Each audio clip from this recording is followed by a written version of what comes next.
بصوا يا جماعة، دي أغرب طريقة سرقة هتشوفها في حياتك. شايف الولد اللي لابس شورت وماشي ورا الراجل اللي بيتكلم في التليفون؟ الولد اللي لابس الشورت ده حرامي، وماشي ورا الولد اللي ماسك التليفون عشان عايز يسرقه منه. وعلى فكرة بيخبي وشه بإيده عشان المكان ده فيه كاميرات. اهو بيخبي بالتيشيرت وشه عشان عارف ان المكان ده فيه كاميرات. اهو بص بيداري وشه. لف وشاف واحدة معاها شنطة، قال لا دي سرقتها اسهل.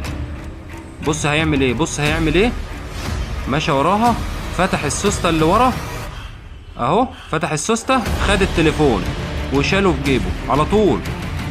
اهو كان هيرجع هنا تاني، لقى في كاميرات، راح لف في وشه وراجع تاني. خدوا بالكم يا جماعة، الشنط بتاعة المدارس سهلة جدا تتسرق، واحنا داخلين على ايام مدارس وربنا يسترها على الجميع. فولد محترف، ولد محترف.